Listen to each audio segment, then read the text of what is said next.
It is time. Do you know what time it's for? It's pizza time? Unfortunately, no. Oh. Have you heard of this? Time? What? Outer Wilds time? No. No? That comes later. I am planning to do that, but not right now. Okay. Have you heard of this little thing called Warhammer 40K? Oh, it's time. It is time. It's crumpin' time. It is. That is not crumpin' time yet. That comes later too. For those who don't know, Warhammer 40K is big. Is it popular yet? Yeah, It's kind of starting to hit the mainstream. It's kind of like niche. Yeah, it's a bit of a niche, kind of starting to hit mainstream sci-fi setting, made by the company Games Workshop to be lore for their tabletop game called Warhammer 40K. It is set in the 41st millennium of this Milky Way. It is the textbook it is the definition of grimdark. I believe Grimdark was based off Warhammer, wasn't it? Yeah, it was because of the first sentence of anything related to Warhammer 40K is, in the grim darkness of the far future, there is only war. It's my absolute favorite sci-fi setting because of it gets memed on a lot, and a lot of people don't like it, but I really love the Space Marines. I just love the aesthetic of the fully armored sci-fi warrior. That's why I love Spartans from Halo. I love the clone troopers from Star Wars, and I especially love Space Marines.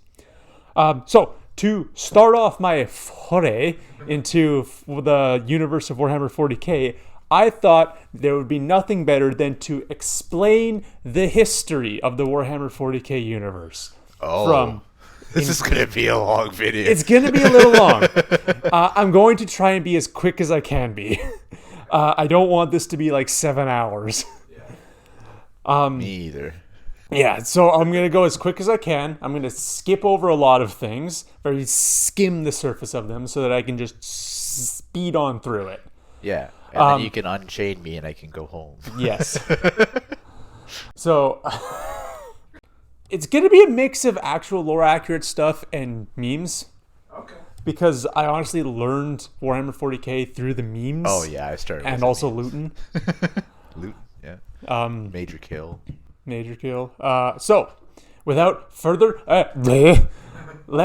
we are starting with 60 million years ago. 60 million years ago from now? From now. Oh, okay. Well, here's the thing. 60 million is such a big number. 60 million years ago from now is the same as 60 million years ago from 40,000 years in the future. Yeah, because we haven't even been around for 60 million yet.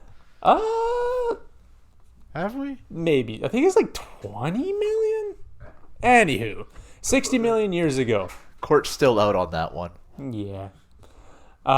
60 million years ago, there were this race of aliens called the Necrontyr. These Necrontyr were just fucked up, man. The homeworld of the Necrontyr had a planet that was orbiting a star that was so intensely radioactive that ingrained into the Necrontyr's DNA was super cancer. These people were so incredibly advanced that they had gone out. They were a spacefaring civilization. They had colonized other solar systems.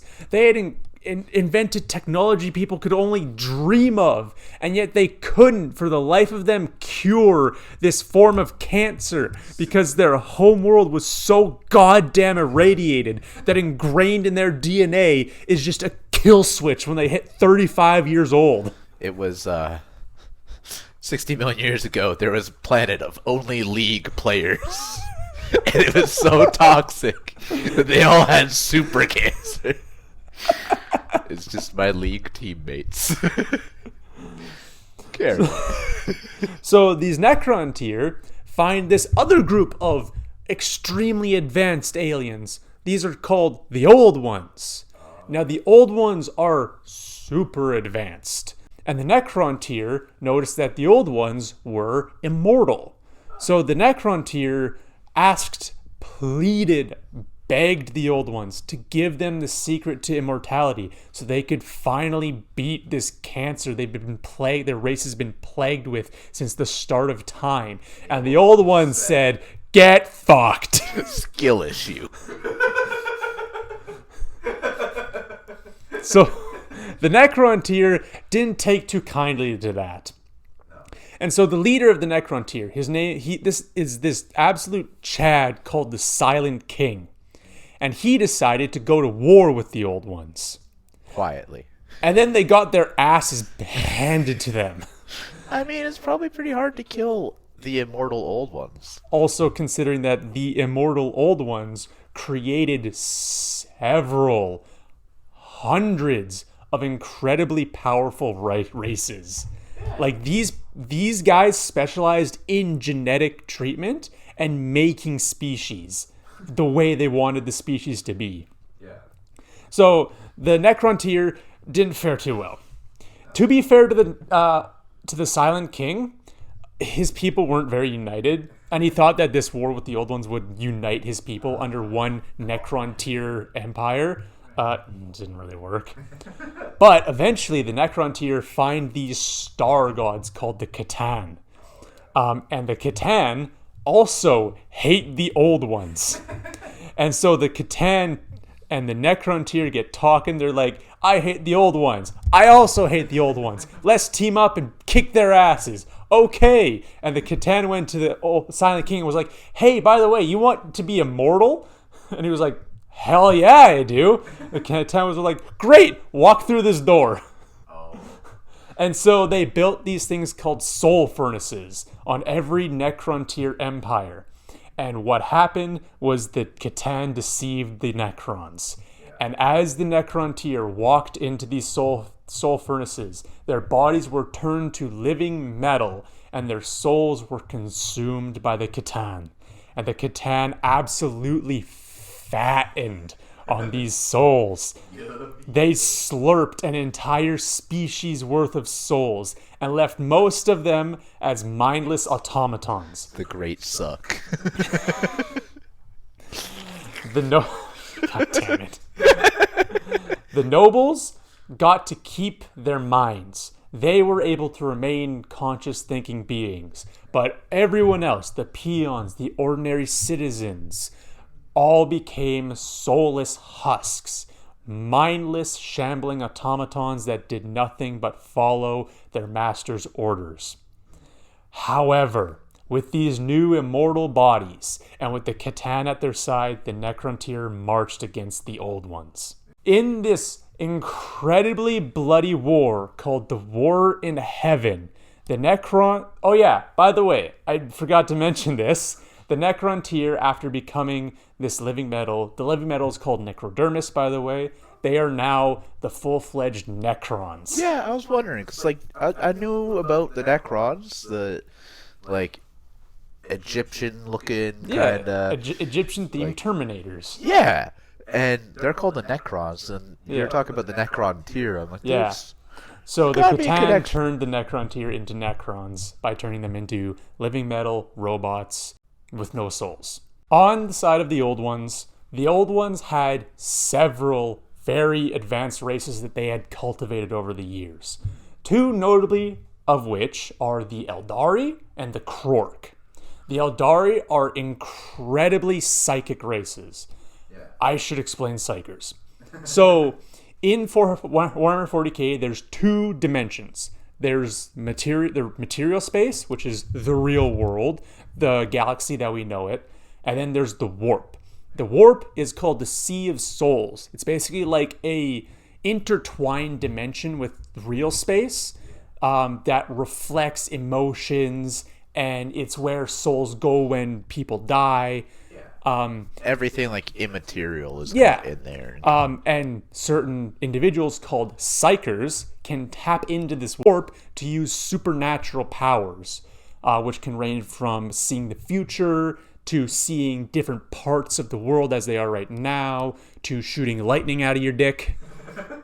And so these Eldari, that is our race that the Old Ones created, are all incredibly powerful psychers. The other race that they made are Krorks, who are incredibly strong and can basically just kit bash anything they want because they have a species-wide latent psychic ability called belief, which means if enough Krorks believe something hard enough, it is true. Yeah. Like, for example, if I take this metal pipe and I slap it to this box and I put an ammo feed on it and I stick a handle to it with a trigger and I weld it all up, it's a pistol. And it works and it actually shoots because and if it's I'm red, a Krork. it shoots faster. Yeah. Because you believe red is fast. And the Krorks are also, like, this isn't to say the Krorks aren't technologically advanced. The Krorks are incredibly technologically advanced, but compared to the Eldari and the Necrons, not as much, but still advanced. Way more advanced than we are now. The old ones also had on their side something called the Webway. So the warp can be used for faster than light travel, FTL. It's Warhammer 40K's version of hyperspace from Star Wars, or warp drives from Star Trek. I can't remember, I think it's slip space in Halo? Something like that. Their version is the warp. However, warp travel is unpredictable and sketchy. What the old ones did was they built this thing called the Webway. The Webway was like a in-between of the material and the warp. So they could still use it to travel between places in the material realm faster, and they had preset paths because they built this Webway. They had preset paths and portals that are destinations between points. They made like highways through the desert. And it's far more safer and more consistent than the warp. Because here's the thing about warp, using warp travel, is you enter the warp from one point, and at the other point, you exit the warp. The thing is that's not a consistent amount of time that it takes. It's far more quicker than just traveling there normally. Like, for going from point A to point B, like might take 100,000 years. Two different solar systems could take you like hundreds of years, several generations. But going through the warp, it could take anywhere from 2 days to 3 years to you arrived there yesterday. Wait, what? Yeah, the warp is inconsistent as fuck. So the old ones... I'm arriving there yesterday. Yeah. What? Pretty much. So the old ones built this Webway to make it much more consistent. Also, the warp is filled with entities, just like real space is. It has entities. Some of these are not so savory. So warp travel can be kind of unsafe. And psychers are yummy. They like psychic. They like psychers. So the Webway is far safer because there's no warp entities inside of the Webway.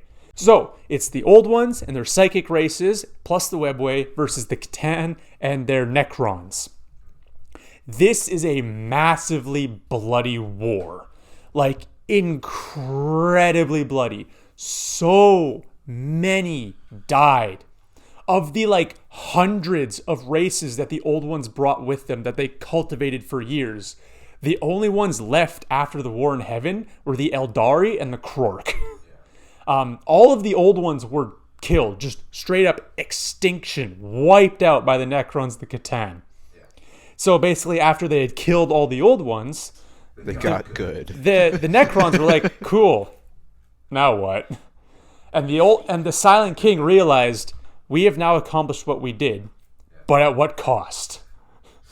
What did it cost? Everything. All of my people are soulless automatons. My leaders, I think they're called, oh god, what are Necron leaders called? Big Daddy Necrons. I can't remember nobles? You said nobles. They're not nobles. I can't remember what the leaders of the Necrons are called.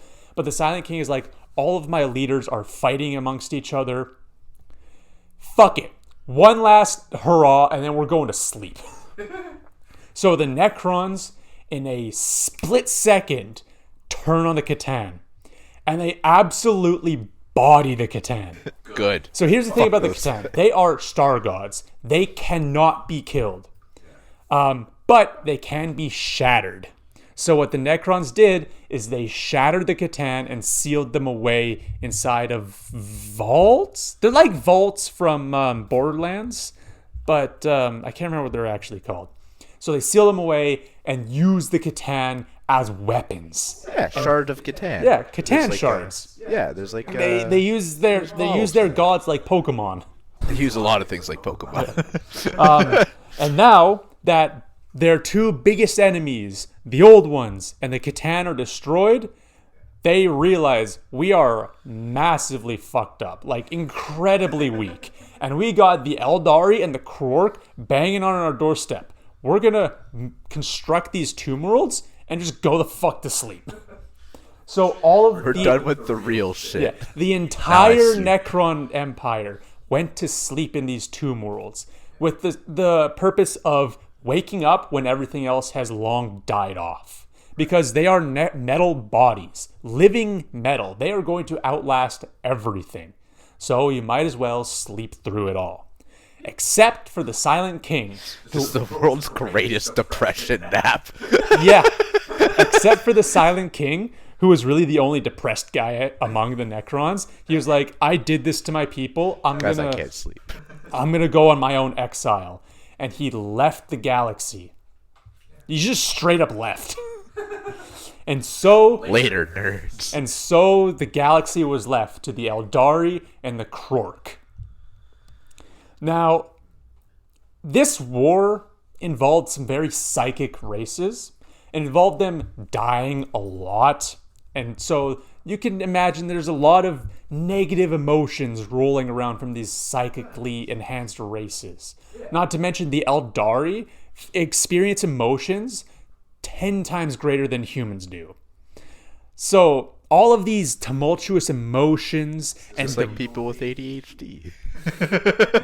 All of these tumultuous emotions and psychers going unchecked, warp entities being summoned to real space, all this kind of stuff started churning up the warp, making it far more perilous than it ever was before. Now, let's skip over to Earth around this time.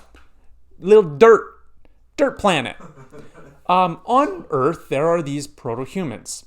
And among the proto-humans are healers, wise men, miracle makers, shaman. All these shamans. And and what these shamans are doing is they are latently psychic humans. They are humans with psychic powers. And they've been using their psychic powers to reincarnate. Their soul gets sent to the warp, and then they snatch it back and put it in the body of a newborn baby. And so these shaman are reincarnating. And then they start realizing, less of us are being able to reincarnate. We are being consumed by the warp. Because as the warp is getting churned up by this war in heaven, these shaman are dying in the warp. They aren't able to reincarnate anymore. So they decide to do one last-ditch attempt to save themselves. So these shaman, what they do is they perform a ritual suicide, where all of the shamans, all of the psychers across early Earth come together. Kool-Aid? Hang on. One last game, guys, I swear. We'll go to bed after one last ritual suicide.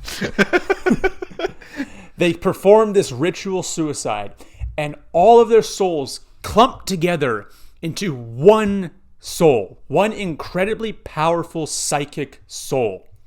This is the widely accepted canonical birth of the Emperor. The Emperor. Name unknown. My beloved. Name unknown. All we know him is as the God Emperor. Well, he was just the Emperor. God part comes later. So, But he's not, because he's not a god. No, he's not.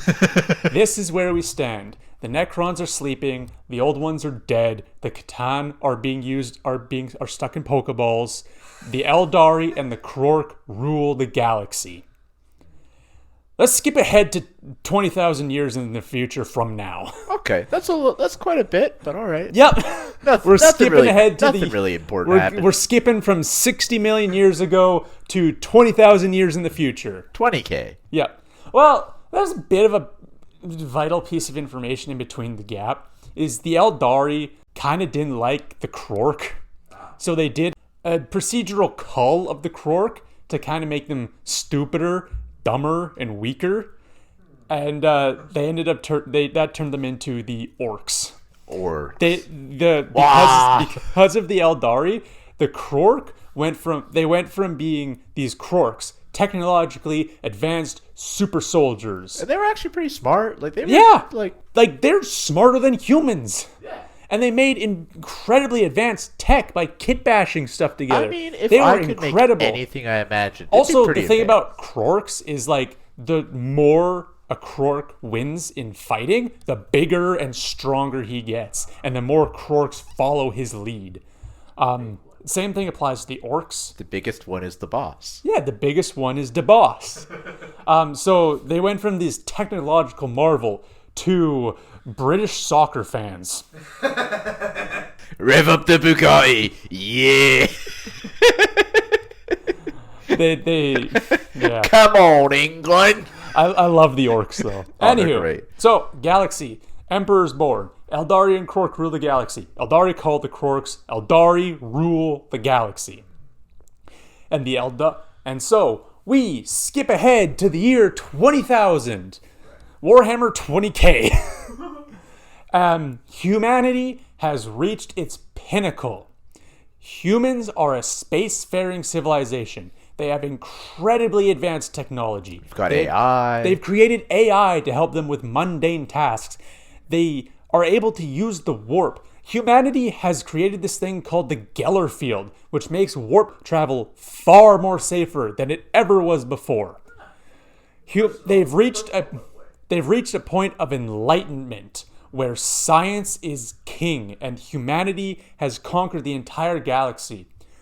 And they've made peace treaties with the Eldari. They stay to their own. We stay to our own. Because if the Eldari, the incredibly advanced Eldari, and the incredibly advanced and numerous humanity ever fought, the galaxy would just fucking die. The galaxy would just whimper out and die. Like, if you want to know how advanced Dark Age of technology humanity is, there was a ship from the Dark Age of technology that made its way to modern day 40K with an intact AI. The Eldar battle barge attacked the ship, and what the ship did is it fired a singularity cannon at the ship, and it created a miniature black hole at the center of the ship that came into existence and immediately went out of existence. And what it did was it made a temporal loop that shifted the Eldari ship 1 nanosecond back in time. So every single molecule of the Eldari ship was overlapping on itself, and it ripped itself apart on the atomic scale. This is how powerful Dark Age of technology humanity was. Vibe check. Pew. It is the vibe check gun. Their vibes were not good. So I've detected hostile vibes. Bika. Humanity was sitting very pretty for about 5,000 years until this unfortunate thing called the Age of Strife started. So for whatever reason, whether humanity were dicks, they wanted better treatment, chaos, corruption. Oh, by the way, I should probably mention chaos exists at this point. Oh. At some point along the line, chaos came into existence, which chaos is a faction of the warp. The warp isn't chaos. Chaos is a part of the warp. And chaos is like an embodiment of the negative emotions in the warp. You have at this point, you have Khorne, the blood god, who embodies murder, death, and war. Bloodshed. Blood for the blood god. Skulls for the skull throne. Corn for the cornflakes. God damn it. And then you have Tzeentch, the god of change, who is an annoying bastard. He's all about sorcery, using psychic powers, and change, both for bad and good. Like uprooting a tyrannical regime feeds Tzeentch. Okay. Yeah. And when I say they're the god of this thing, I mean that thing happening in real space feeds that god. So Khorne is fed by murder and war. Tzeentch is fed by politicians. I always hated fucking bureaucrats. And the third chaos god that exists at this point is Grandpapa Nurgle, Granddaddy. the chaos god of pestilence, decay, and the cycle of life. He's all about diseases, rot, fungus, flies, all this kind of stuff. But alternatively, people that pray to a god to get better in sickness also feeds Nurgle, unfortunately. Oh, no. Yeah. Anyway, so these guys exist. That is chaos, is the realms of the chaos gods. Not good people. Very not good people. I mean, Nurgle's kind of, he's all right. He's just misunderstood. He will also rattle your body with AIDS. Super cancer, no! Super cancer. So, Age of Strife starts, and the Age of Strife kicks off with the Iron Men, humanity's AI, rebelling against them. For whatever reason. Whether humanity treated them like assholes, like in the Matrix, or chaotic corruption, whatever, the Iron Men, Men of Iron, the Men of Iron, rebelled against humanity. Or they just went Ultron. Or they just went Ultron. The best thing for humanity is no humanity. For some reason, they rebelled. And this caused a massive conflict between humans and robots. Eventually, humans came out on top. But unfortunately, a lot of their technology was destroyed in the process, and humanity was left kind of fucked up. Which was then compounded by psychers starting to emerge in humanity. And the problems with these psychers is humans didn't really know how to train psychers. And chaos never existed with human psychers before. Yeah, except for I guess chaos existed after the shamans. Yeah. From before, right? So these psychers started emerging, and some worlds shunned them, treated them as witches, and went out and killed them. Ew, you like emo? You like fucking alternative music? Get out of here. Some psychers were put up on pedestals and treated as superheroes. We simp for our goth psycher GF. Yeah, they were nurtured. They were allowed to express their psychic abilities. So let's slide on over to the Eldari Empire for now. The Eldaris, they went a little bit hedonistic. So the Eldari, they are so incredibly, through this time, from 60 million years ago to 20,000 years in the future, they have become so advanced that the normal, ordinary Eldari person wants for nothing. They have this thing called Wraithbone, which is stuff that they create out of warp energy. They use warp energy to create physical matter. It's what the webway is made out of. Einstein is angry. Einstein is angry. Yeah. So they can create this. Is it warp bone? Wraithbone, thank you. They create this Wraithbone. All of their technology is made out of Wraithbone. It conducts energy extremely well. It can do anything they want. Every single Eldari person wants for nothing. The problem is, like I said before, they experience emotions 10 times more than humans do. So when you have a civilization that wants for nothing, and they experience the extremes of emotion all the time, they're going to do nothing but pursue further and further extremes. I mean, you felt all the pleasure you can ever feel now. Yeah. I mean, when you get bored, you probably feel 10 times as bored. Exactly. Like physical pain for being bored. So they start getting a little debaucherous. Heretical, even. They stray more and more into extreme BDSM kind of deal. They start doing unsavory things. Murder fuck orgies start happening. Yeah. Wasn't there I forget what it is, but they would give people wings and you had to fly up to the top of a tower. Yeah. So there was some groups of Eldari that saw this happening and were like, y'all are fucked up, and just left. These are Exodites. They went off to other worlds and went back to the old ways of how the Eldari did things. But all of this extreme of emotion, all of these extreme emotions were churning up the warp. because the warp is the sea of souls. It is the emotions of the material realm made manifest. It started causing these things called warp storms. Oh. And warp storms are turbulent areas of the warp that can potentially create a tear in real space and cause warp to leak out into real space. So the combination of Eldari doing this fucked up shit, causing warp storms, when humanity was starting to have more and more emergent psychers, was not a good combination, because immediately after humanity dealt with the Men of Iron uprising, their psychers started exploding and having demons pour out of them as their bodies became portals to the warp. Oh, no. So humanity finished a war that absolutely fucked them up just to get anally raped by more demons.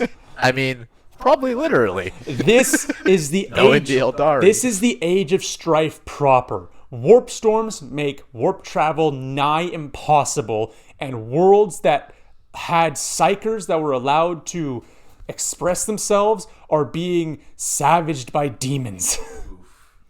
And Doesn't sound so good now. And as shit is going sideways in humanity, shit starts going down in the Eldari Empire. Because as the Eldari Empire's murder-fuck orgies start getting worse and worse and more debaucherous and more hedonistic. Human Centipede, Volume 69. Human centipede shit. Some of the Eldari realize, oh fuck, our entire empire is about to collapse. We're getting the fuck out, and made these wraith construct things called craft worlds and just took off. These guys became craft world Eldar. The Eldari that stayed behind birthed an entirely new chaos god out of their orgy. This was the birth of the chaos god Slanesh, the prince of pleasure, Slanessi. the god of excess in emotion and sensation. It is both a she and a he. Because oftentimes the Slanesh will be referred to as she, also as he, also they're the prince of pleasure. They're both. Very progressive. This psychic backlash of the Eldari birthing a god caused such a massive warp storm throughout the entire galaxy that all warp travel was fucking impossible. Just not possible whatsoever. And when that's what connects your worlds. Yeah. So all of humanity is completely cut off. Also, the Eldari, when Slanesh comes into existence, Slanesh does the big suck and consumes the vast majority of Eldari's souls. Slurp 9000. Yeah. Also, Slanesh kills majority of Eldari gods. Like, the Eldari had their own gods. They had their own pantheon. It was like the closest thing to a Greek or Nordic pantheon in 40K. Slanesh killed most of them. The only gods that survived was Isha, because Nurgle came in, yoinked Isha, and put her and imprisoned her in his garden. She's like the god of healing Yeah, and medicine. Isha is stuff, the god right? of healing and life. And so Nurgle was like, hell yeah, I could test new fucked up diseases on her. And so he just yoinked her, told Slanesh to fuck off, and imprisoned her in his garden. She's mine. Pretty much. Also, Cain was the Eldar god of war. And when Slanesh came for Cain, he fucked up Slanesh. Like, Slanesh is not a war god. No. Cain would have won if Khorne didn't come in and give him a smack, which exploded him into a bunch of shards that are now located on the Eldar craft worlds. Ah, so he's not dead. He's just shattered. And the third god to survive was Chagorach, the laughing god. He is the Eldar clown god. You remember what I said about the Clown Eldar and how fucked up they are? Yeah, a laughing god of that. The He's person pretty who scary. laughs at a funeral goes sees Human Centipede and laughs. He is pretty scary. Yeah, he escaped by hiding in the Black Library, which is a library within the Webway that contains the entirety of all knowledge in the galaxy. Those are the three Eldar gods that escaped. Everything else was consumed by Slanesh. Slaanesh consumed, I think, like 98% of all Eldari's souls. The only ones surviving were the Exodites that had left and went on other planets, the Craftworld Eldar that had left on the Craftworlds, and a group that were currently living in a city called Kamara in the Webway. Because the Webway is slightly disconnected from the warp, Slaanesh wasn't able to actually grab onto their souls and suck them. She just got like a pinky finger in their taint. Just put one finger up their butt. Yeah. And unfortunately, these Eldari realize that if they do Slaaneshi things, they can stave off Slaanesh and stop She Who Thirsts from consuming their souls. And these fine folks became the Drukhari, or the Dark Eldar. Ah. Yeah, they kept doing the same shit that caused the downfall of the Eldari. Because it staved off Slaanesh. Yeah. I mean, you gotta stop her from sucking somehow. Yep. So, this entire debacle causes a galaxy-wide warp storm that cuts off every single human planet from communicating or trading with each other. Some planets fared fine, like agri-worlds, worlds that are entirely dedicated to agricultural production. We're okay. Self-sustaining. Yeah. Hive cities, not as okay, but they were fine. They were able to find ways of producing food and water to sustain themselves. That's what their point was. Hive cities was massive populations, massive production.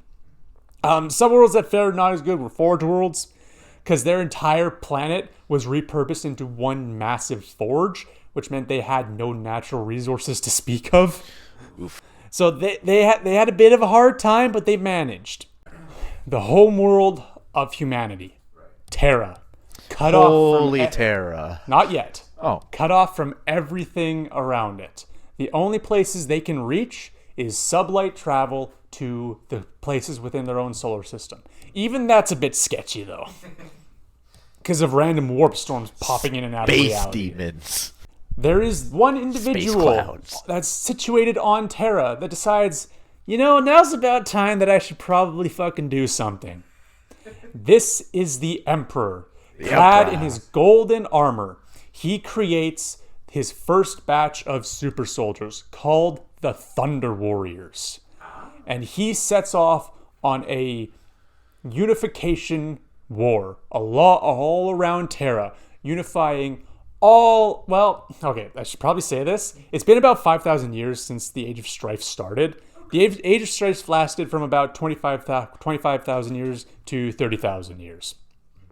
Near the end, he sets off, and Earth is now kind of like ruled by various factions and tribes of techno-barbarians.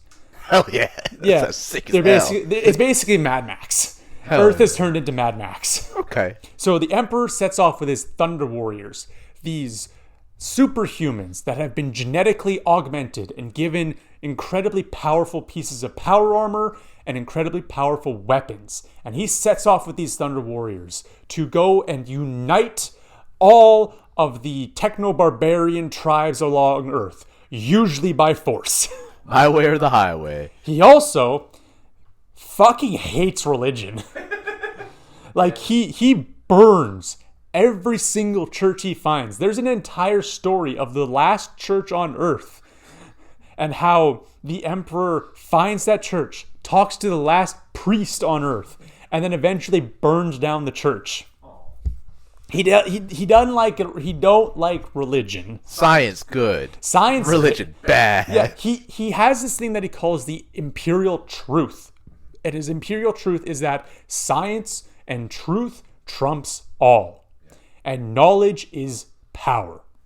So, he using his Thunder Warriors, unites all of Terra under one banner, the Imperium of Man.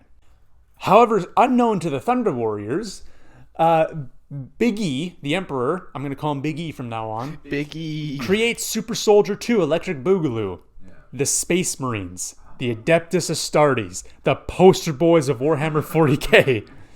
He creates the Space Marines. Also, he has these Custodes, These guys called the Custodian Guard, the Custodes. They're like Thunder Warrior 1.5. No, they're like Space Marine 2.0. Ah, shit. Yeah, if Space Marines are Thunder Warrior 2.0, Custodians are Space Marines 3.0. They're like the most perfect super soldiers he could make. They are not mass produced. They are handcrafted pieces of art. And he has his custodians kill all the Thunder Warriors. After they've Trust no one. After they've finished uniting all of Terra, and after the final battle, he has the custodians just fucking obliterate the Thunder Warriors. Just wipe them out. They're dead. Because he now has the Space Marines. The new child is always the favorite. And while the Space Marines technically aren't as strong as the Thunder Warriors or as fast, they are smarter. They are more emotionally stable. Because the Thunder Warriors got a bit unstable. They were a bit psychotic. Space Marines are not. That's why he wanted the Space Marines over the Thunder Warriors. He also created in secret, he started his Primarch project, where he would create 20 demigod sons with his own DNA that had fractions of his power. Unfortunately, a warp storm ripped open in their nursery and yeeted all of the Primarch babies in their gestation capsules across the galaxy. So the Emperor had no choice. It was like, fuck it, we're moving ahead of schedule. And sent the Space Marines off on the Great Crusade to unite all of the galaxy under the banner of the Imperium of Man. Hi, hello, editing Chance here. So it turns out, for some reason, the audio and video in this one become really desynced after a while. I don't know why that happened. I don't know how to fix it. So you're just gonna have to deal with the voice coming out when it shouldn't on the mouth. I'm really sorry about that. The rest of this video is better as a podcast, like just listening to it anyway. Just so you know. Thanks for watching. Hello. It is a new day. The video was getting too long, so we had to cut recording and begin again. Unfortunately, it is just me today because I might release an update video or something. Basically, Bryant, the cameraman, and I are both in university. I just graduated this year. He will be graduating eventually. I have to check on him when he's actually graduating. And now that university is over, we both have full-time jobs. Him for the summer, me forever. So our schedules it's getting very hard to match them up. So I decided to just undertake this on my own. I built this guy in the meantime. He's a Leviathan Siege Dreadnought. It's my favorite pattern of Dreadnought. They're very cool. They're from the Horus Heresy, which I'll be getting into soon. He's the melee one with siege drills and power claws. I haven't painted him yet because, again, very busy. Don't have the time to. So anyway, where was I again? Primarchs. The Primarch babies in their gestation capsules got yeeted off into the galaxy. So the Emperor goes to his good buddy Malkador the Sigillite and is like, we're fucking moving ahead of schedule. Let's get out there. And so he sets off with the 20 Space Marine legions that he created from the DNA that he had from the baby Primarchs before they got yeeted. He creates 20 legions of Space Marines, the Adeptus Astartes, and sets off on the Great Crusade. And his first stop is Mars. Because Mars, so back during the Dark Age of technology, Mars had been terraformed. It was basically Earth 2. However, during the Age of Strife, some shenanigans happened, and the Martian terraforming devices, whatever, began to malfunction, stop working, shut down, all different kinds of things. And so these people, the people who were able to fix that and maintain that technology were revered and were the most respected and highest class people on the entirety of Mars. And then this eventually created this technophilic monastic group of people that would evolve into the Mechanicum. And these people, while very spiritual and religious, were also incredibly technologically savvy and knew how to build and maintain so many different types of technology. So the Emperor knew that he had to get them on his side, because if he tried to conquer them, it would be a massive waste of time and resources and would incur heavy losses. So he really wanted them to be on his side. Plus also, having someone that can fix your shit, kind of a good deal when you're trying to start a galaxy-wide massive war. So even though the Emperor was incredibly, do you know a Reddit atheist? Those fuckheads who just hate religion and just seethe whenever they see a cross or Star of David or any of that kind of stuff. The Emperor was kind of like that. Remember when I talked about how he cleansed Terra of all forms of religion? And there's an entire book about how him finding and burning the last church. So he really, really hated religion and wanted atheism and science and the pursuit of knowledge to be the foundation of the Imperium of man. This guy was so desperate to get the Mechanicum on his side that when they went, yes, we believe in the Omnissiah, in the machine god, and that the Omnissiah is the manifestation of the machine god in the material realm, and the machine god permeates through all technology, infusing him with machine spirits that allows the technology to run, and you have to appease the machine spirit before you want it to do what you want it to do. And then the Emperor comes down, they see this big dude in head-to-toe golden power armor on these big ships, and he's a technological wizard, and they're like, he is the Omnissiah, which you'd think would be not great for religion-hating Emperor, but he wanted the Mechanicum on his team so badly that he was like, I'll allow it. And so Mechanicum joined them. Not the least of which because not only can they fix stuff, but they also had these things called Titans, which are absolutely massive fucking robots. I think they're the same, the movie Pacific Rim? I think they're around the same height as the Pacific Rim Jaegers. Anywho, so he gets the Mechanicum on his side, he gets all the Mechanicum's cool tech, gizmos, and ships, and he's able to set off across the galaxy, scouring for all the planets that humanity settled during the Dark Age of technology to reconquer them and bring them into the fold of the Imperium of Man. And also in doing so, find all 20 of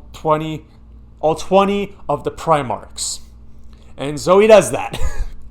In the grand scheme of things, I need to get this out of here. In the grand scheme of things, everything has been on the scale of thousands of years, millennia spanning ages. The Dark Age of technology was 10,000 years. The Age of Strife was 5,000 years.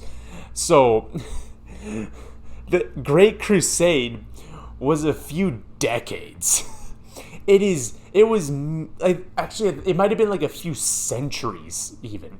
It was minuscule in the time span of 40K. But it is one of the most, this and the next thing are one of the most pivotal moments in 40K's history. So, he goes off, and eventually all of the Space Marine legions are reunited, and you have the 18 Primarchs functioning as the generals for their 18 legions of Space Marines. And so now the Emperor is like, cool, I have my 19 warlords leading their 18 legions, and they can do their own things and set off as splinter fleets, and each legion focuses on a different type of warfare. You've got the Raven Guard, who specialize in stealth operations and subterfuge. Not subterfuge. Sabotage? Sabotage. You've got the Alpha Legion, who are spies and espionage and conquer worlds by destabilizing their pre-existing governments. And then you got the Night Lords, who are like the antithesis of Space Marines. They specialize in terror tactics, and they flay people alive and drop them from low orbit to scare the population into compliance. You have the Dark Angels, who are basically just really good all-round Space Marines, and they were the first legion and the template that the Emperor made all the rest of the legions off of. You've got the Imperial Fists, who are an unbreakable phalanx and specialize in holding a siege and building shit. And then you got the Iron Warriors, who specialize in siege warfare and breaking a siege and building shit. You've got the Salamanders, who love fire and self-sacrifice and are the kindest of all the Space Marines, even though their skin is charcoal black and their eyes are blazing red. The huggiest Marines are the scariest ones, except maybe the Night Lords. And then you've got, what's another good one? The Thousand Sons, who are all sorcerers and harness the powers of the warp to cast spells and shoot lightning out of their fingertips. And then you've got the Luna Wolves, who would later become the Sons of Horus, who are specialized in assault shock troops. And it is said that if the Luna Wolves met the Imperial Fists in battle, it would be an unending war, because absolute attack meeting absolute defense. You got this White Scars, who specialize in going really fucking fast. There's all these different legions. I haven't listed all of them. I've probably listed less than half of them. They all specialize in different types of warfare. Oh, all the Primarchs are found by the Emperor, reunited with their legions. Some of the reunitings go smoothly, some of them less, some of them absolutely terrible. Angron. Eventually, there comes this war called, I think it's the Ullanor Campaign. It's hard for me to pronounce. It's Ullanor Campaign. Ullanor. And it's basically this giant, massive, fuck-off orc wog. If you remember, I don't know if I talked about this. I think I did. Orcs are descended from the Krorks that the old ones made to fight the Necrons. So orcs are space orcs. Just pretty simple. They're Ullanor is said to be the home planet of the orcs. So there's just this massive conglomeration of orcs on this planet. So the Emperor, Horus, and the Luna Wolves, Primarch Horus and his Luna Wolves Legion, and then I think a couple other legions as well, but I don't know which ones, go to Ullanor to conquer it, clear out the Green Tide, and bring in a bunch of new humans to resettle it. So after this campaign ends, the Emperor is like, cool, you did amazing. Horus, you're my favorite son. You're leading the crusade now. I declare you War Master. I'm gonna go fuck off and not tell you what the hell I'm doing.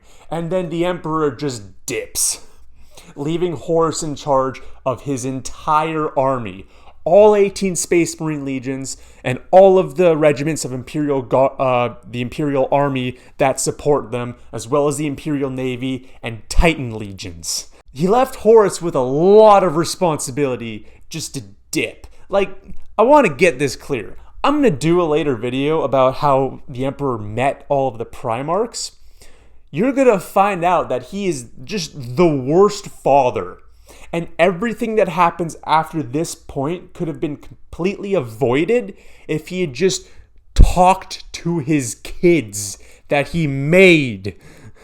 Okay, the Emperor is working on this super secret project called the Webway Project, where he wants to make a man-made Webway gate on Terra so that humanity can use the Webway for travel instead of the warp. Because if you remember, the Webway is way safer and more consistent than the warp is for interstellar travel.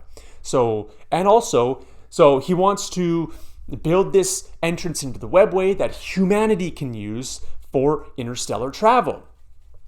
Now, in order to do this, it's going to require this thing called the Golden Throne. So he has to plant his ass on this Golden Throne and use his immense psychic power, because I think I forgot to mention this, the Emperor is the most powerful psyker in the galaxy. So he has to use his immense psychic power to build the structure of this Webway.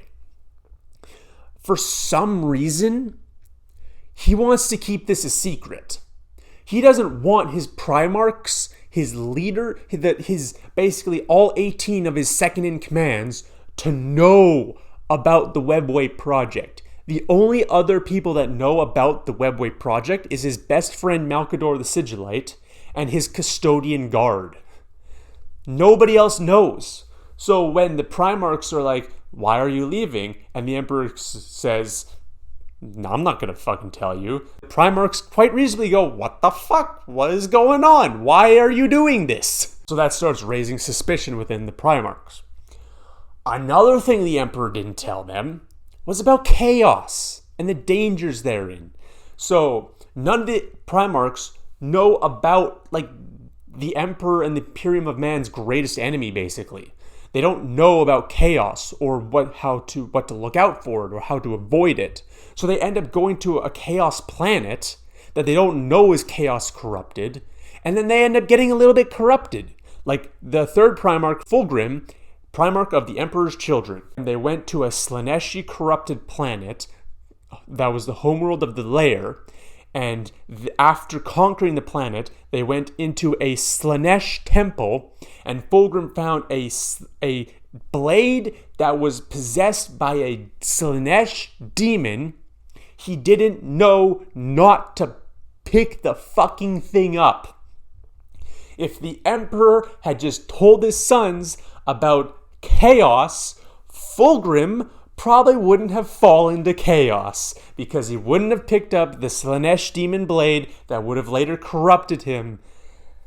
So anyway, after the Emperor leaves, there's some suspicions. Horus is actually a bit insecure about his position as War Master, because he thinks there's some of his brothers were more deserving of it, such as Guilliman or the Lion or Dorn. But he wasn't really going to fight it.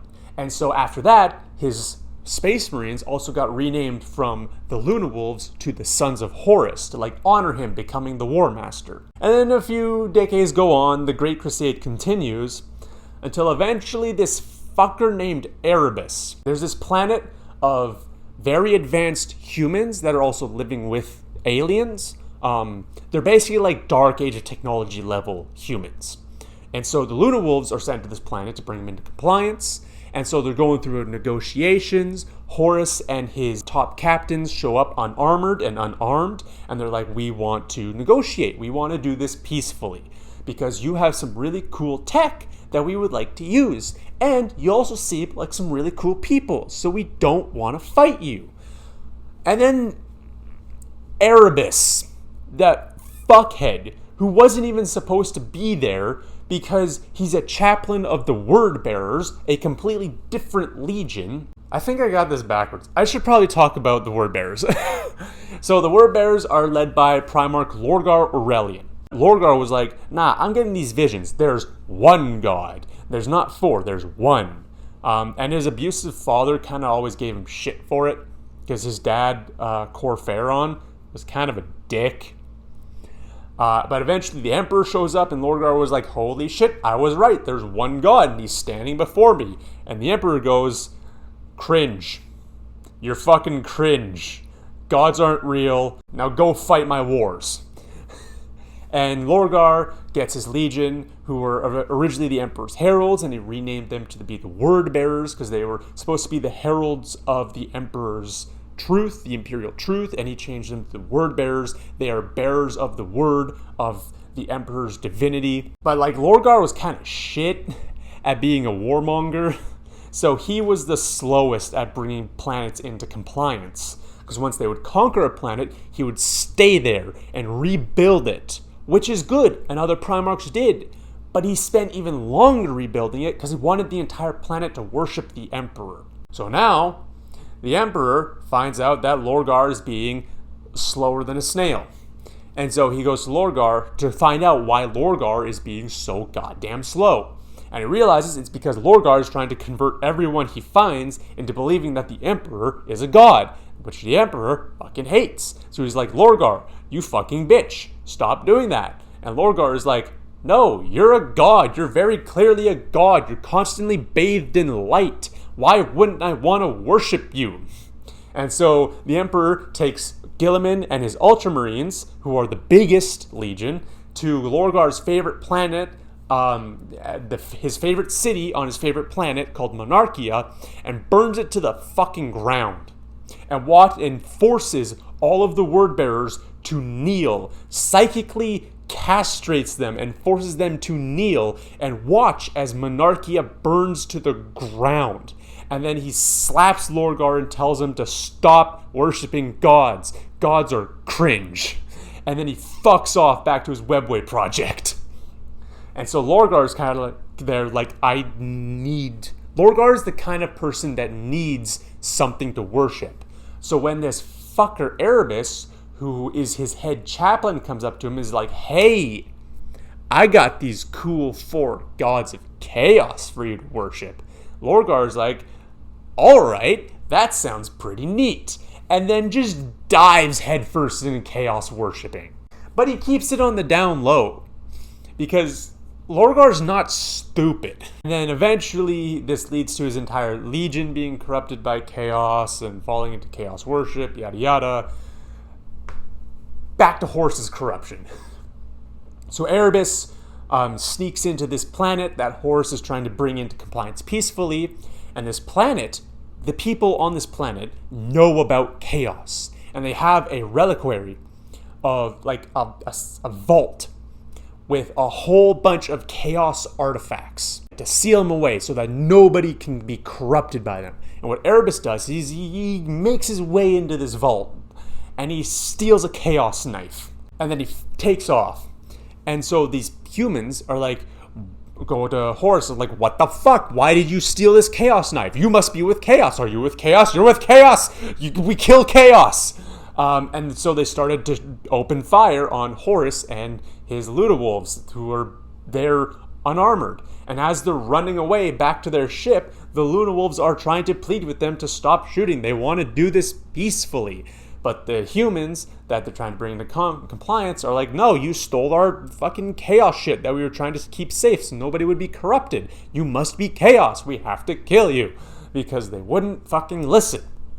So then they eventually bring the planet into compliance by fucking carpet bombing it. Later on down the line, Horus and his legion are trying to bring this planet into compliance. It is corrupted by Nurgle. They don't know it's corrupted by Nurgle because they don't know to look out for chaos. Fuck you, Emperor. Fucking dumbass. The leader of this planet that you're trying to bring into compliance, Erebus sneakily came to him and gave him the knife that he stole from the other people. So this Nurgle corrupted human wielding a Nurgle dagger, when Horus confronts him, the guy just fucking shanks Horus. And because it's a Nurgle dagger, Horus is straight up dying. Like, he is going to die from this knife. And the Luna Wolves have, not the Luna Wolves, the Sons of Horus, his legion, his Space Marines, don't know what to do. Like, they're looking at their father being like, oh my god, he's fucking dying. What do we do? There's nothing we can do. Our apothecaries can't heal him because they don't know what the fuck is going on. Everything they've tried isn't working. So what do we do? And that's when fuckhead Erebus shows back up and be like, hey, I know a way that can heal your dad. And so they're like, okay, cool, yeah, sure, whatever you do, just fix him. Fix. And so Erebus brings Horus's body to this thing and does a woody chaos fucking ritual on him, and his consciousness is sent into the warp, where he's confronted by all 4 chaos gods who try individually to tempt him to chaos, showing him visions of the Emperor being a dickhead and a tyrant, what the Imperium will become under his rule, which is accurate. They show it becoming a religious, authoritarian hellscape where the average human life is dog shit. And then they are able to corrupt Horus and bring him over to the side of chaos, which isn't good when you remember that he's under control of the Imperium's entire military force. But this dude Magnus the Red, Primarch of the Thousand Suns, extremely powerful sorcerer, feels like something's going on. So he projects his own consciousness into the warp and sees the gods trying to tempt Horus. So he tries to stop this. He tries to reason with Horus, but it's too late. Horus is already gone off the deep end. So Magnus is like, oh, fuck, I gotta warn Dad. But Dad, earlier, because I forgot to bring up the Council of Nicaea, fuck! So there was this thing called the Council of Nicaea. Basically, the Emperor found out that Magnus and his Thousand Sons were doing some boogity-woogity sorcery, which he didn't like. They were using the warp kind of irresponsibly, and there were a bunch of his other sons, mainly Leman Russ, Primarch of the Space Wolves, and Mortarion, Primarch of the Death Guard, who really hated Psykers. They really just didn't like them. So they didn't like what Magnus and some of the other Primarchs were doing. So Emperor held this thing called the Council of Nicaea, where they would vote on whether or not Space Marines could use psychic powers. The Space Marine Psykers are called librarians. And so it was like Magnus gave this. So like each Primarch said their piece about it. Most of the Primarchs didn't care, like Gilliman and Dorn. Most of the Primarchs were nonplussed. They saw the tactical use of librarians, but were also like, we don't really need them. There was other Primarchs who were like, Psykers are scum, and we shouldn't be using them in our legions. And there was other Primarchs, mainly Magnus and Jagatai, who were like, no, Psykers are an extremely powerful tool, and the warp is a very powerful energy source that we can use to make our soldiers better. But then Magnus was a fucking arrogant dumbass and just gave a speech that was just completely had nothing to do what was going on. And the Emperor was like, all right, dude, if you're just gonna fucking ramble, then you can't use psychic powers anymore. I'm cutting you off. No librarians in any of the Space Marine legions. The only thing psychic powers can be used for is navigating the warp, which kind of rubbed Magnus the wrong way. But anyway, back to Magnus finding out Horus is bad. So Magnus is like, okay, I gotta tell Dad that Horus is being corrupted and he's going traitor. And so he's like, I don't think I can get a message to him fast enough if I travel to Terra. So I'm gonna psychically project myself in his throne room so I can tell him. And so he sends his consciousness through the warp off to Terra. And he encounters this massive fuck-off wall because the Emperor needed something to separate his webway project from the warp. Because the webway is kind of in the warp, but separated by barriers. So he needed to direct this giant wall in the warp so he could finish building the webway project in peace. And once that would be finished, then demons couldn't get into it or anything. But Magnus hits this wall and he's like, what the fuck is this? I need to get back past here to warn Father. So then Tzeentch, who for Magnus's entire life was pretending to be his imaginary friend, was like, hey, kiddo, I can boost you up to get you through that wall. And Magnus is like, no, this wall is clearly here for a reason. I'm just going to go back and take the normal way to the Emperor. And then Tzeentch was like, oh, you too wimpy? You can't do it, kiddo? You're not strong enough? And of course, Magnus, being an arrogant dickhead, was like, I am fucking strong enough, and took Tzeentch's power boost and busted his ass through the wall like the Kool-Aid Man. And then immediately a horde of demons started flooding the Emperor's webway project. And so the Magnus psychically just blasts into the Imperial throne room, just wrecks the webway project, wrecks the Golden Throne, and is like, Dad, Horus is trying to turn against you. To which the Emperor kind of reasonably goes, Magnus, what the fuck did you just do? And thinks Magnus is the traitor because of what he did. So he tells Magnus to fuck off and that he's an idiot. And so Magnus goes sulks in his room.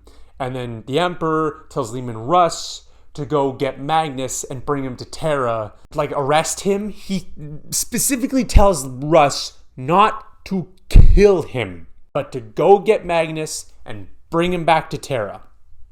So what does Leman Russ do? He goes to try and kill Magnus. To be fair, Horus post-corruption, intercepts Lehman Russ. Nobody knows he's a traitor yet. And is like, hey, change of plans from the Emperor. He wants you to actually kill Magnus. And Lehman Russ, being the fucking piece of shit dumbass that he is like, hell yeah, I finally get to kill that nerd for being a nerd that uses magic, which is different from my rune priests who use a different kind of magic that's okay. I don't like the kind of magic that Magnus uses. I get to go kill him now. And thus starts the burning of Prospero. This kind of kicked off the Horus heresy. For a little while longer, Horus is gonna go along his way pretending to still be loyal to the Emperor until he manages to get other Primarchs under his wing and allied with him against the Emperor. Lorgar was already on his side because Lorgar was the one who was like, yeah, corrupt him. So it's Lorgar and Horus, and Magnus is kind of on his side now because of that whole debacle with the burning of Prospero. And then Horus was able to get a few other Primarchs on his side. He was able to get Mortarion, Primarch of the Death Guard, Fulgrim, Primarch of the Emperor's Children, because he's already corrupted by Slaanesh because of that stupid sword he grabbed. He has Perturabo, Primarch of the Iron Warriors, who is extremely bitter and always got the shit jobs from the Emperor and is really bitter about it. Grabbed Angron, Primarch of the World Eaters, Conrad Kurz, Primarch of the Night Lords, and then he manages to bring Alfarius and Omegon, the twin Primarchs that lead the Alpha Legion, on his side as well. Because this group of idiots called the Cabal went to Alfarius and Omegon and were like, hey, if you stay loyal to the Emperor, Emperor will win the war, but he will also become this decayed husk and the Imperium will devolve into the mess. But if you join Horus, and he will beat the Emperor, and chaos will win and consume the entire galaxy. But because there will be no people left to worship chaos, because civil wars and conflicts and all that kind of shit, chaos will die off, which is kind of stupid because that wouldn't happen anyway. But whatever, the Cabal are a bunch of idiots. So Alfarius and Omegon also join them. So Horus manages to get half of the Space Marine legions on his side to fight against the Emperor and the 9 Space Marine legions that stayed loyal. They're Primarchs. So you have Lionel Johnson and the Dark Angels. You have Rabute Gilman and the Ultramarines. You have Sanguinius and the Blood Angels. Rogel Dorn and the Imperial Fists. Vulcan and the Salamanders. Ferrus Manus and the Iron Hands. Corvus Corax and the Raven Guard. Jagaikon and the White Scars. And there's one more that I am forgetting. Shit. Oh, god damn it, there's one more. Fuck. Who the fuck am I forgetting? The Space Wolves. How the fuck did I forget about Lehman Russ and the Space Wolves? Those are the loyal legions. Jesus. Horus decides to kick off his heresy, the Horus heresy, the most pivotal point in Warhammer 40K's history, with Istvan. So he goes to the system called Istvan, and he uses his influence as the War Master to spread all of the loyal legions as far apart as possible, out to the fringes of the galaxy. And then he conglomerates most of the traitor legions onto this system called Istvan. And so they go to, I believe, Istvan 3, I think. And what they do is they secretly figured out who amongst their legions would stay loyal to the Emperor and who would stay loyal to their Primarchs and support the traitor, the Civil War. And so what they did was they sent everyone from their legions that would have remained loyal onto the surface of Istvan 3 in a guise of conquering the planet, bringing in compliance. And so the Sons of Horus, the Death Guard, the World Eaters, and the Emperor's Children all send their respective loyalist elements to this planet, and then midway through the conquest, just fucking virus bomb it. Now luckily this one of the Chads, I don't remember his name, from the Emperor's Children, who was loyal to the Emperor, managed to steal a gunship, make his way down to the planet, and warn everybody about hey, this is going down, we need to get into cover. So when the virus bombs hit the planet, most of the Space Marines managed to get into bunkers and all this kind of stuff and were safe from the bombing. And so the entire planet was enveloped with a virus that eats all life, and then it created this gas that auto-ignited the entire atmosphere, so the planet was consumed and then burned to a crisp. But all the Space Marines managed to survive because they were held up in these bunkers. This pissed off the Primarchs, the evil Primarchs, so that Angron and his world eaters fly their asses down on the planet instead of letting Horus just virus bomb it again. And they start going at it. The traitors start going at it with the loyalists, Astartes of their own legions, and they start fighting. And this is the Isstvan III atrocity, where the traitor legions culled the loyalist elements of their legions in probably the most horrific way possible. Because eventually, Horus was able to get Angron and his world eaters to fuck off, back up to their ship, and then they've just virus bombed it again. After, killing most of... Because, this pissed off Horus, because while Angron, yes, was able to massacre and slaughter most of the loyalist elements that survived the virus bombing, this also wasted a lot of time, which allowed the Emperor and the loyalist Primarchs time to realize what the fuck is going on, which Horus didn't want. So, good job, Angron. You fucked up. Anywho, so now the Emperor, realizing that Magnus was right, Horus has turned traitor, along with these other Primarchs, is like, okay, Ferrus Manus and the Iron Hands, Vulcan and the Salamanders, Corvus Corax and the Raven Guard. You guys go to the Isstvan system and you confront Horus, Angron, Mortarion, and Fulgrim, and fucking kill him, I don't know. And then you will be backed up by Perturabo, the Iron Warriors, Lorgar and the Word Bearers, Conrad and the Night Lords, and Alpharius and Omegon and the Alpha Legion. So the 3 will be an initial strike, and then the 4 will back them up. Which, if you're paying attention, you might realize, wait, the 4 backup legions are traitors, because those guys stayed secretly traitors and killed their own in secret, which means that Horus probably wanted the Emperor to find out that he was traitor through this way, so that he would focus on those 4 legions and not the other 4 that are still secretly traitors. And the reason why he sent the loyalist legions off to the fringes was so the Emperor would have to pick those 4 to back up the 3 loyalist legions.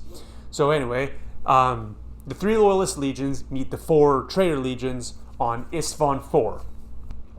And so Ferrus Manus and Fulgrim used to be really good friends. They were all buddy-buddy. Ferrus is bullheaded and was extremely pissed off that Fulgrim would turn traitor, so he charged in there and got his head cut off. Ferrus was the first Primarch casualty of the Horus Heresy. So this starts what's called the Isstvan IV Dropsite Massacre, because the Loyalist legions charge in and start getting pushed back, and then the reinforcements show up, and they're like, cool, our friends are here, and then they start shooting, so it just becomes a death pit for the Salamanders, Raven Guard, and Iron Hands. So this ends with those 3 legions being absolutely devastated, very few of them just barely making it out alive. Ferrus Manus is a head short. Vulcan is captured, and Corvus Corax is missing because he finds out that he has shadowy warp powers and can become completely undetectable. Dropsite Massacre happens, and then the Horus Heresy kicks off in full swing as Horus is making his way through the galaxy, trying to get to the Imperial Palace so he can lay siege to it. A bunch of battles happen, and some crazy shit happens. Guilliman, Lion, and Sanguinius make their own empire for some reason, for a little bit there. And no, they don't want to talk about it, because it's kind of heretical. And then we get to the Siege of Terra, the Siege of Terra, where all 9 traitor legions are laying siege to the Imperial Palace to try and kill the Emperor, which is being protected by really only a handful of Loyalist legions. It's literally the only defenders of the Imperial Palace are the Imperial Fists, led by Rogel Dorn. I'm going to stop naming them like that. It's the Imperial Fists, the Blood Angels, and the White Scars. Those three are the only loyalist Space Marine legions at the Siege of Terra. Salamanders are out of commission. Salamanders, Iron Hands, and Raven Guard are out of commission because of the Drop Site Massacre. And the Ultramarines, White Scars are also at the Siege of Terra. Are they? They might have gotten their asses kicked because Lehman is a dumbass. I can't remember. But like Gilliman and the Ultramarines, the biggest legion in the galaxy, are being held off by a warp storm that Lorgar and his priests have conjured up to get in his way and stop him from getting to Terra. Because they know him and the Dark Angels too, the two most powerful legions. Because they're like, as soon as those guys show up, we're fucked. So they're creating warp storms to fuck with their travel so they can't get to Terra. However, at this point, the traitors have kind of devolved. Fulgrim, Mortarion, and Angron have ascended to becoming demon princes of Slaanesh, Nurgle, and Khorne, respectively. So, Fulgrim is kind of just there for funsies. Him and his Emperor's children, who have fully gone off the deep end into Slaanesh, are just kind of off in the corner turning civilians into space cocaine. So they're not really contributing to the siege. Angron is an angry motherfucker. He's a rage-fueled ball of hatred and death that the traitor legions are trying to just point towards the loyalist elements to try and break through the Imperial Palace's defenses. The Alpha Legion is doing just weird shit. They're doing Alpha Legion stuff, just weird shit. The Thousand Sons are so diminished that they're kind of out of the fight for this one. And so this crew that's sieging the Imperial Palace is mainly just the Sons of Horus, the Death Guard, and the Iron Warriors.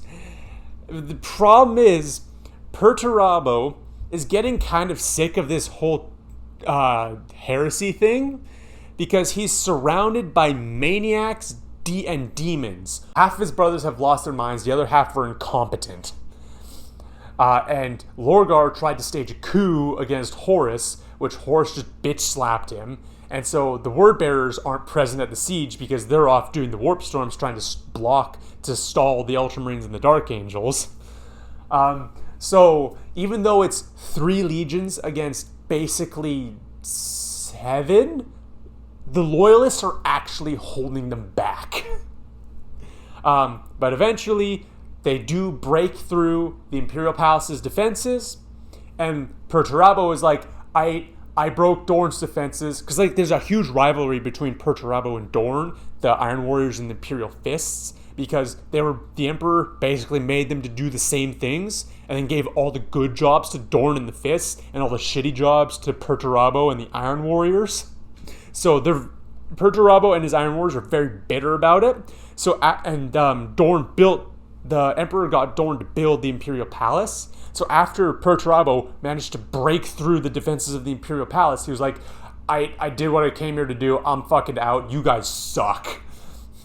And took his Iron Warriors and bounced.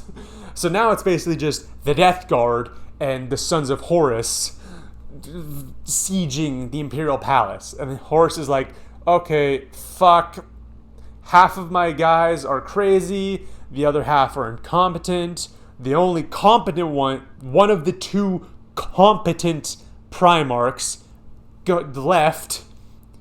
I'm gonna drop my Void Shields and invite the Emperor onto my bridge for a little one-on-one duel. And so he does that. The Emperor takes the bait. Malcador takes his place on the Golden Throne, because after Magnus broke into the palace psychically, the Emperor had to stay on the Golden Throne to keep the Webway project sealed to stop Terra from being overrun by demons. So the entire heresy, the Emperor had his ass plastered on the Golden Throne. And then, so he is like, okay, I gotta go kick Horus's ass. Malcador, you take over. Sit on the throne. And Malcador is immediately overcome with the psychic power of the Golden Throne and the amount of energy he has to put in to keep the webway shut. So, the Emperor, a bunch of Custodes, Rogel Dorn, Jagged Khan, and Sanguinius all teleport onto Horus's flagship, the Vengeful Spirit, in order to confront him, 1v1 him, and end the heresy for good.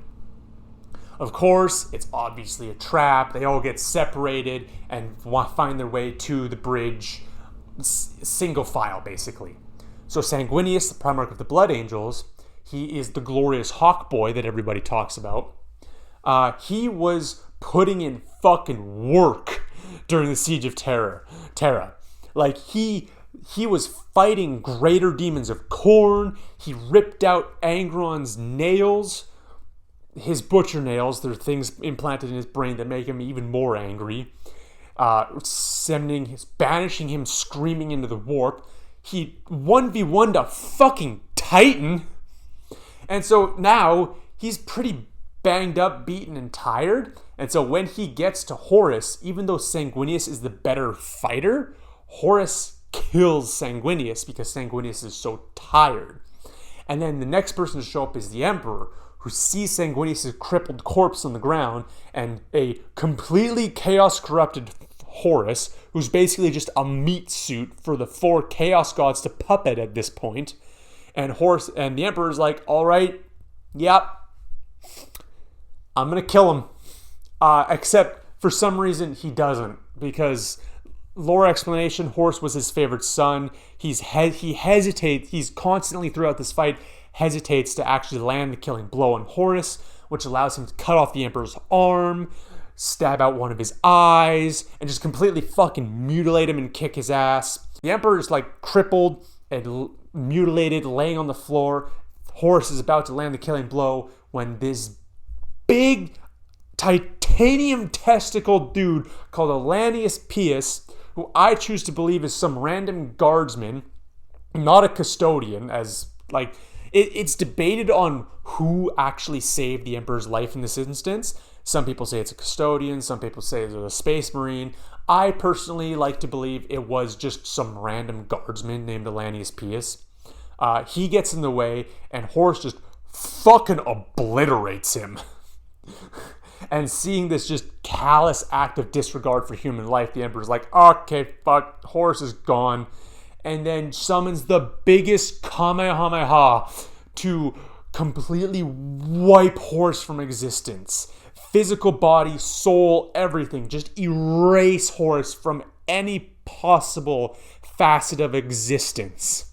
Because he realizes that if he just kills Horus's mortal body, the Chaos Gods can remake him in the warp, and then send him back into the Imperium as a constant nuisance. So he vows to completely end the existence of Horus Lupercal. And right before he sets this off, the Chaos Gods dip, and then Horus has a moment of lucid realization that, oh, I fucked up. Right before he gets annihilated. Thus ending the Horus heresy.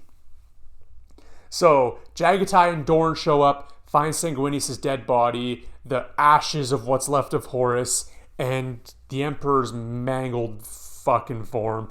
And Dorn carries him all the way back to the throne, where he takes over from Malcador the Sigillite, who just sends what little left of his life force he can into the Emperor, and then turns to dust. The Emperor sat upon the golden throne, and now he's powering the fucking lighthouse of the Astronomicon like a giant battery. I am so sorry about that. And now the Emperor is powering the golden throne as a giant human battery. But seeing how Malcador was able to infuse his life force into the Emperor to make him live a little longer, they realized that if they infuse the life force of Psykers into the Emperor, he can live, he can sustain his existence between life and death. So they vow to sacrifice 1,000 Psykers to him every single day to keep him alive. The Imperium of Man.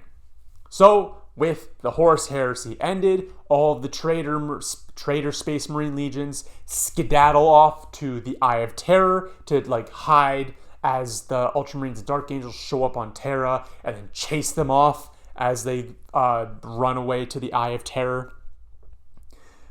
So thus ends the Horus Heresy and begins the 10,000 years between that and modern 40K, as slowly but surely, actually a big thing to mention is after seeing the damage that this civil war caused, Rabute Gilliman realized that no one person should be able to wield the might of a Space Marine Legion, and creates this thing called the Codex Astartes, which forces all the legions to break up into chapters that are 1,000 Space Marines strong.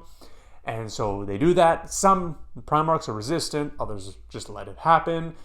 The Salamanders are like, okay, cool, we had less than 1,000 dudes left anyway. So all of the Space Marine legions are split up into different chapters. Some notable ones are like the Imperial Fists, Black Templars, and Crimson Fists. The Raven Guard create the Raptors. All Space Marine chapters are based from the gene seed of, supposedly, these 9 loyalist legions. Yeah. So, they split up into chapters, and thus, over the course of the next few thousand years, however, many of the loyalist Primarchs go missing or are presumed dead. Gilliman fights a full demonified snake Fulgrim and gets his throat slit by a poisoned Slaneshi dagger and is put in a stasis field seconds before he's going to die. So for 10,000 years, he's just sitting in a stasis field, with just seconds until he's going to die. Horus's first captain was this dude named Abaddon. And then after Horus died, Abaddon renamed the Sons of Horus the Black Legion and allowed Space Marines of any traitor legion to join. And then he used the Black Legion to go off on these things that he called Black Crusades to try and destroy the Imperium. Oh yeah, immediately after the heresy ended, Lionel Johnson went back to his home planet of Caliban to find out that all of the Dark Angel Space Marines he had positioned there to defend it had turned traitor and joined Chaos, which resulted in a massive fucking battle that destroyed Caliban. All that was left was the Space Marines Fortress Monastery of the Rock. Lionel Johnson went missing because a warp storm ripped open, it's sucking all of the traitor Dark Angels into it, and a bunch of the loyalist ones too, including Lionel Johnson. But then apparently, very quickly after, deposited him back into real space.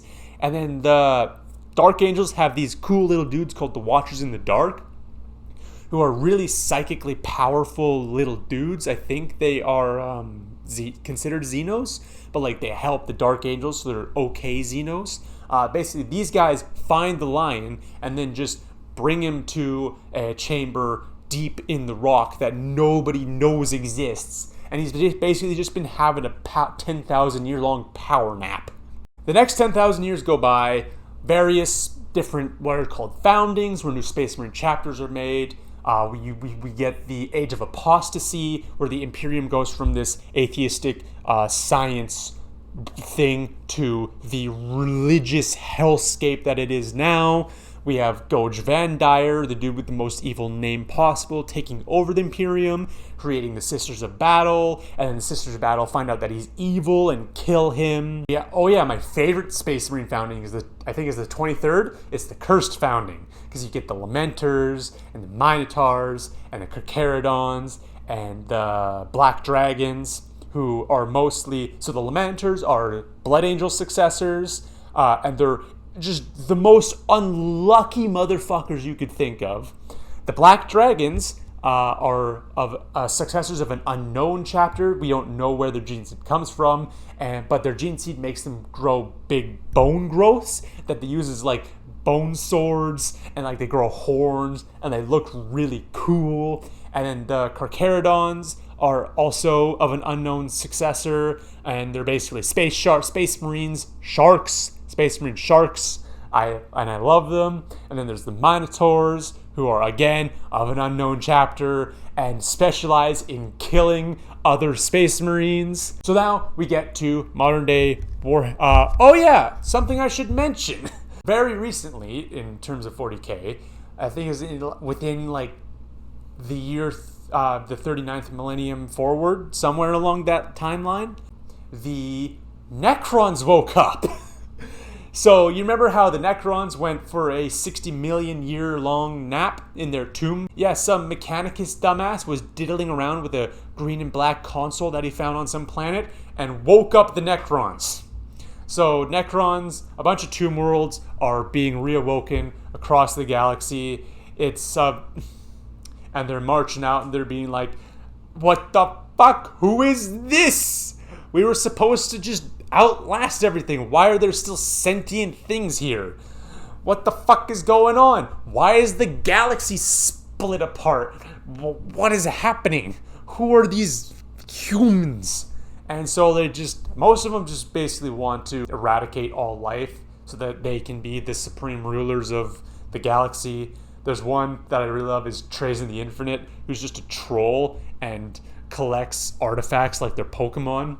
And so then there's also the Tyranids. So back during the Horus Heresy, you remember how I said that Guilliman, Lion, and Sanguinius started their own Imperium? It was basically Imperium Secundus. So they kind of needed their own Astronomicon, their own lighthouse in the warp. So there was this thing called the Pharos beacon that they found. They were using that. A bunch of traders found out about it and were like, hey, we kind of want that. So then the loyalist elements that were protecting the Pharos beacon overloaded it, blew it up, destroyed it. But that also caused a giant flash in the warp, which attracted the Tyranids to the galaxy, because the Tyranids are giant space bugs who also have a presence in the warp called the Hive Mind and the Shadow in the Warp. And the Hive Mind was able to see this bright beacon in the warp and realize there is food that way. And so they made their way over the 10,000 years to the galaxy and got here and have started consuming everything, because their whole thing is they consume biomass. They land on a planet, strip it clean entirely of all of its biomass, and then move on to the next planet. And they have this thing called the Shadow in the Warp, which makes any kind of warp-based anything very incredibly difficult. So when Tyranids show up, it's very hard to actually get a message out to other systems for help because of the Shadow in the Warp. It's hard to travel. It's harder to travel in and out because of the Shadow in the Warp. Psychers have a harder time using their powers or just straight up go mad. They're giant space bugs that consume everything. And the last faction that popped up, because everything else already existed, was the Tau.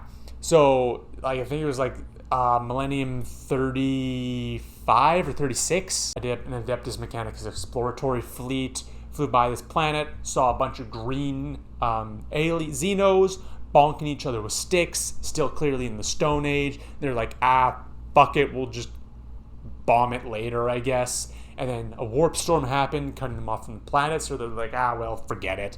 And then literally in the span of 1,000 years, the warp storm cleared, and the Tower now so technologically advanced that they look like they would belong in Star Trek or Star Wars or Halo in the span of 1,000 years. But that's the Tau. So now we get to modern 40K, where humanity is beset on all sides by a bunch of people that just want to kill them for various reasons. Chaos, Tyranids, Eldar, Orcs, Tau, Necrons, even other humans.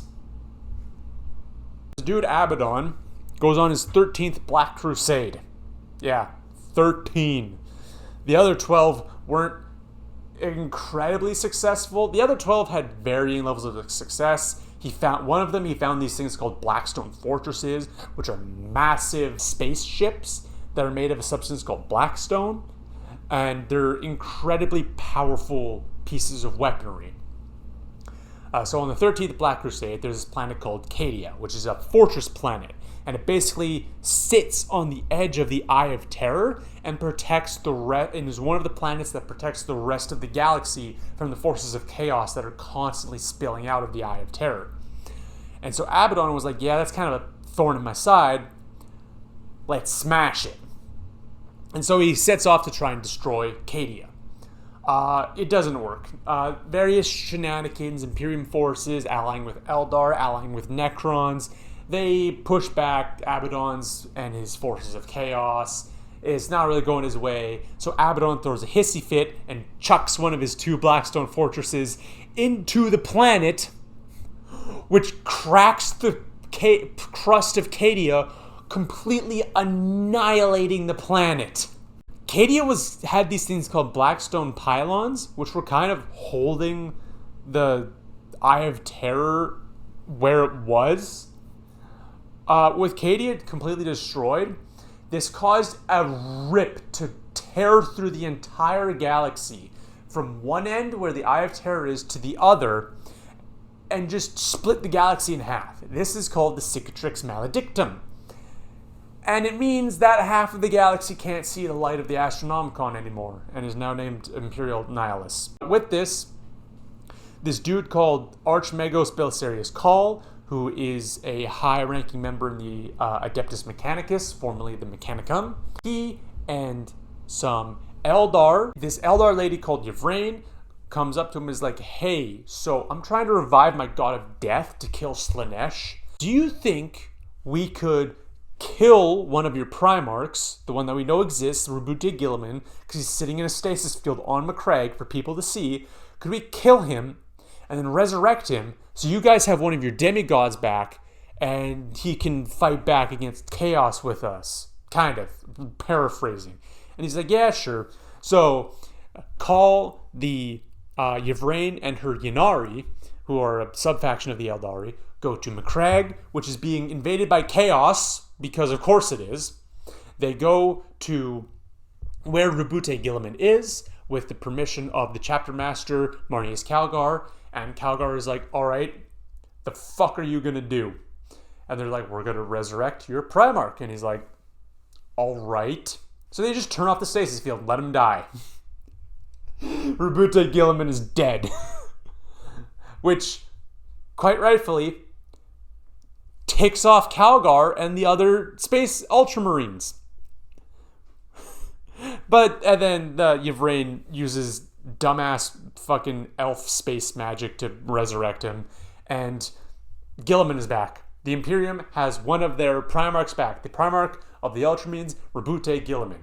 So then Gilliman goes off on this big crusade, whatever, with his Ultramarines and some Grey Knights. I can talk about Grey Knights. That's another thing for later.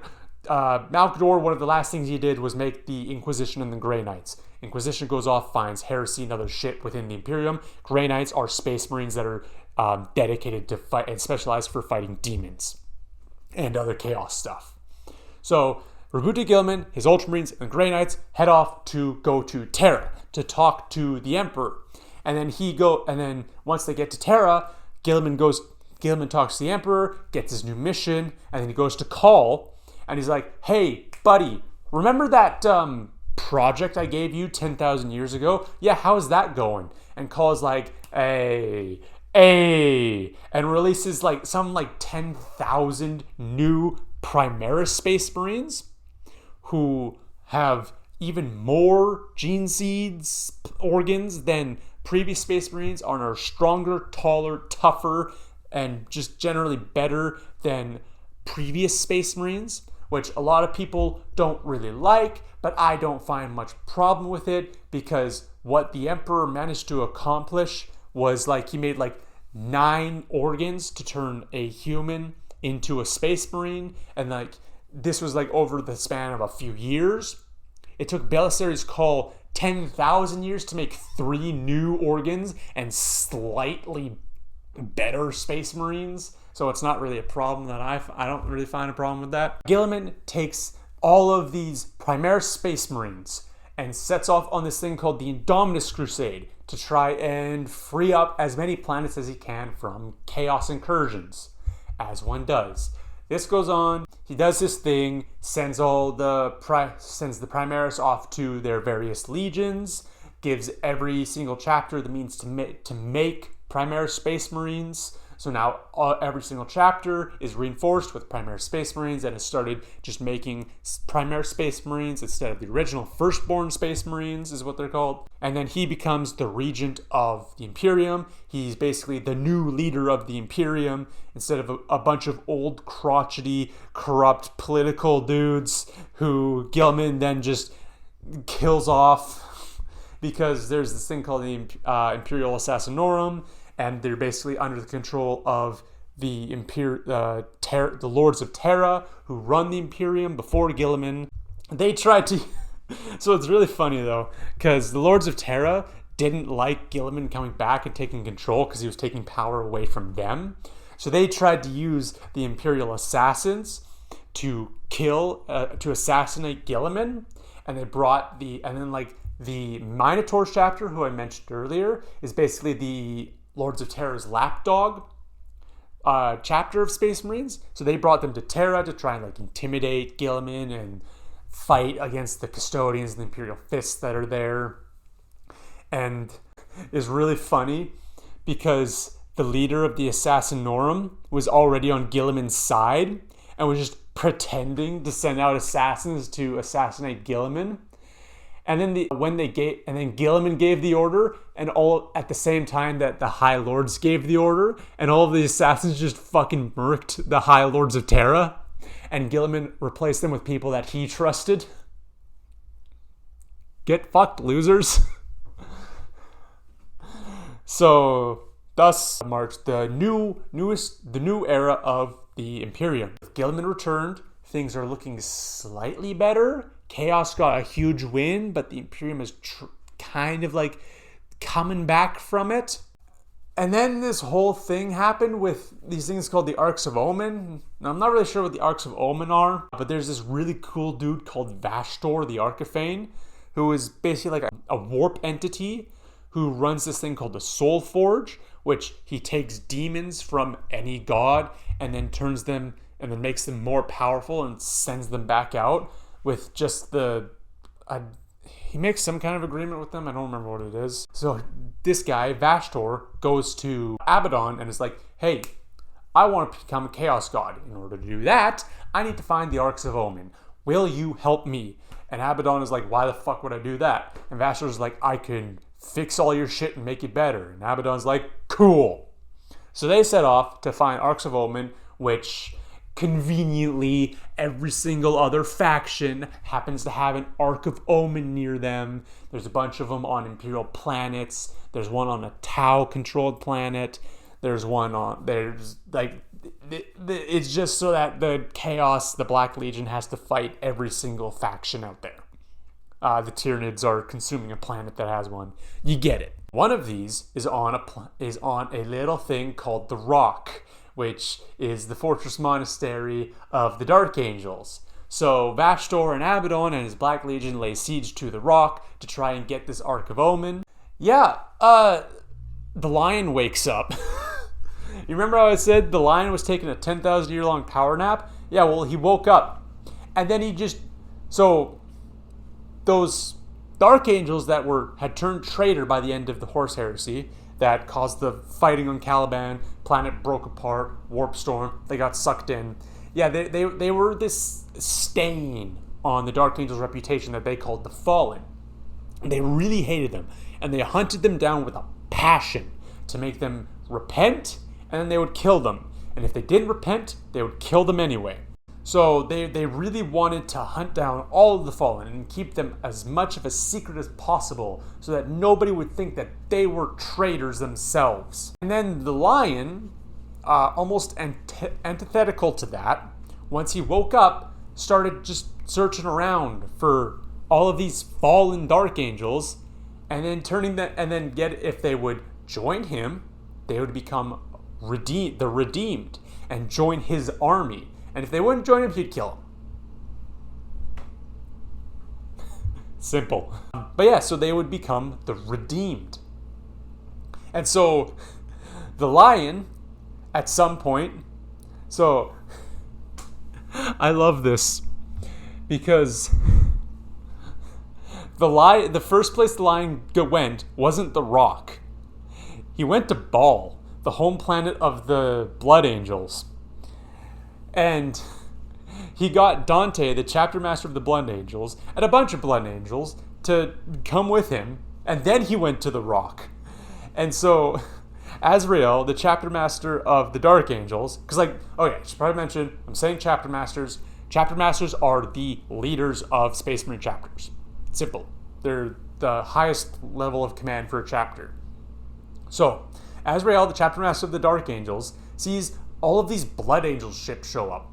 And then he sees Fallen and Blood Angels pouring out of them to fight the Chaos Space Marines and the demons that are invading their fortress monastery. And he's like, what the fuck is that? Why is there Fallen here? Holy shit, the Blood Angels know about the Fallen now. Are the Blood Angels traitor? Because the Fallen are traitor. And then Dante walks up to him and is like, hey, your dad's back. And then,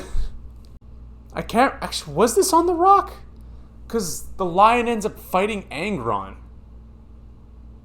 I'm not sure if this was on the Rock. But wherever it was, World Eaters and Khorne Demons were attacking, and the lion ends up fighting Angron, and he banishes Angron back to the warp, because of course he does. You can't have a Primarch return and then die immediately. But it's really cool, because Guilliman has the Emperor's sword, and the lion has the Emperor's shield. The Emperor's sword is like a big flaming sword that can give a demon a true death. So when a demon is killed in real space, it's just banished back to the warp where it can reform and then come back later. But if you use the Emperor's sword to give the demon a true death, they are permanently killed. And so the lion has the Emperor's shield, which is a really cool shield that it doesn't matter what kind of attack is hit against it, it gets reflected back to whoever, I think it's the only melee attacks, it gets reflected back to whoever made the attack. So it's the perfect thing to fight melee-focused Angron with. But yeah, so that's modern-day current 40k. The Guilliman and the lion are back. The place is still a religious hellscape, and the Guilliman fucking hates it. But he understands that there's nothing he can do about it, because if he tried to impose the Emperor's truth on the Imperium now, it would cause a schism that would lead to a civil war almost or worse, just as bad or worse than the Horus Heresy. Because the Ecclesiarchy, the main religious body of the Imperium, is incredibly powerful. So Guilliman has to just deal with the Ecclesiarchy and just tolerate it. Not too sure how the lion is going to react though. That could go either way. That could really go either way. But yeah, that is the history of Warhammer 40k. I hope you enjoyed that. And subscribe, or I will drop a virus bomb on your house.